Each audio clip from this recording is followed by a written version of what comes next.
Hello and welcome. In this video, we're going to talk about intersections of graphs.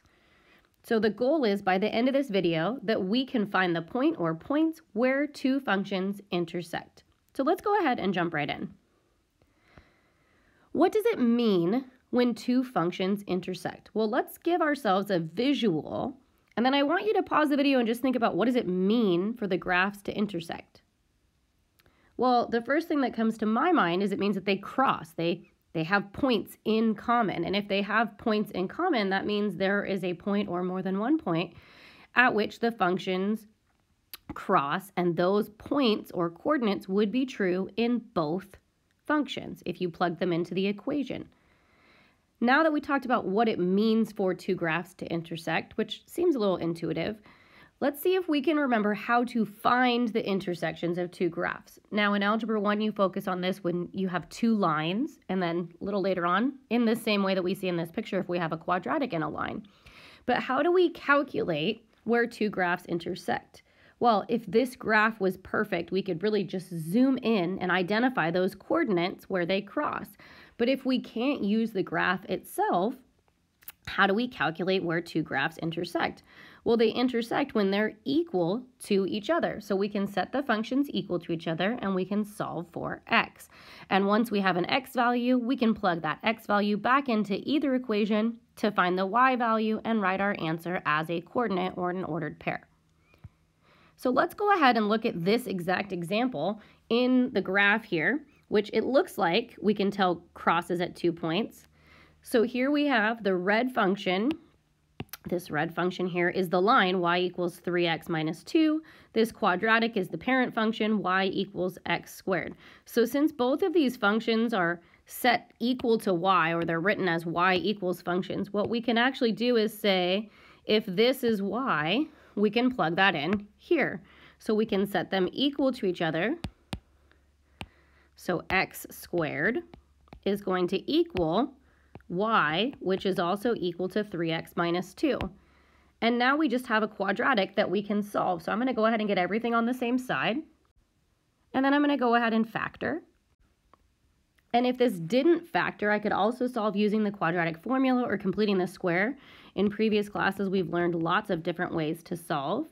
And now that I have my x values, I can plug them into either equation to find the y values, because again, these x values are true in both equations. So if I square 1, I get 1. If I square 2, I get 4. If I look at the graph, it seems like that makes sense that those are the 2 points where they are, in fact, crossing. So you can always check your answer by simply plugging the coordinates back into one or both equations. It should be true in both of your functions. And that really is the focus of this lesson, finding the intersection of two graphs. So let's go ahead and look at a couple more examples before we wrap up. So here we have two more practice problems, and if you feel pretty comfortable in your ability to solve, I'm going to encourage you to pause the video and work through numbers 1 and 2 on your own, and then unpause the video and see how you did.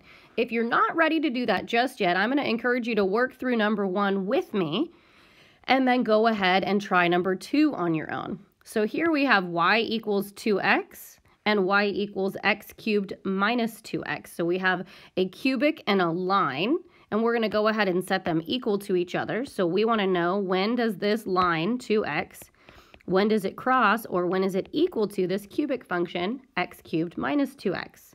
So again, I'm going to go ahead and get everything on the same side. And then here I'm solving a cubic, which I can tell I have a greatest common factor of x, and then I can factor this some more. And I'm actually going to get 3x values here, 0 and positive or negative 2. Which means now if I want to find y, well, if I plug negative 2 in here, I'm going to get negative 4. If I plug in 0, I'm going to get 0. If I plug in positive 2, I'm going to get positive 4. So these two functions cross at actually 3 separate points.